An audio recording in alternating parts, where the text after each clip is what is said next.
We saw Johnny Sauter go back-to-back, Bubble Madness in the Xfinity Series, and Mother Nature denied old cousin Carl a backflip. Hello everybody, I'm Chuck Bush here in the Fan and Media Engagement Center, and this is the Rearview Mirror. Well, Johnny Sauter made it just a little bit more difficult for folks to advance in the NASCAR Camping World Truck Series. And in the Xfinity Series, the chase battle is extremely close heading into Phoenix. But this weekend, we were in Texas, where everything's bigger, including life-size bobbleheads of Tony Stewart. After seeing Texas Motor Speedway give a pair of ponies to a retiring Jeff Gordon last fall, Smoke tried to skillfully dodge the media center all weekend long. But he couldn't outrun track president Eddie Gossage during driver intros. Man, that thing's gonna look great in Tony's living room next to that giant bear he won a couple of years ago down in Atlanta.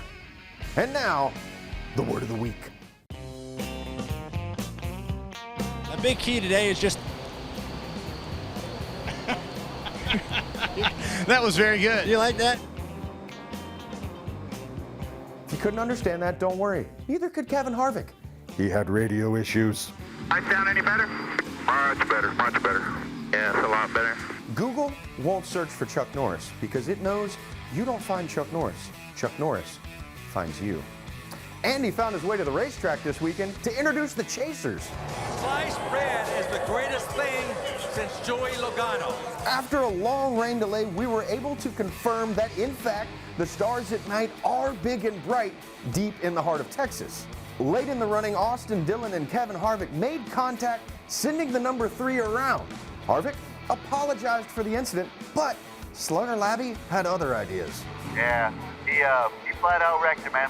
Just write down that number. We're going to Phoenix next week. He's going to have to win. The rains returned, and Carl Edwards was the lucky man out front after a lightning-fast pit stop. His third win of the season is the one that will send him to Homestead Miami Speedway with a spot in the Championship 4. I don't know if you remember this, but Carl Edwards almost won a championship in 2011. How close he came to winning a championship, tying Tony Stewart in the points. Ended up being a tie in points. Carl Edwards lost that one. Tying in the points, they were tied. In a tiebreaker. Well, that'll do it for this week's episode of the Rearview Mirror. Be sure to check back next week as we recap all the excitement from the Valley of the Fun.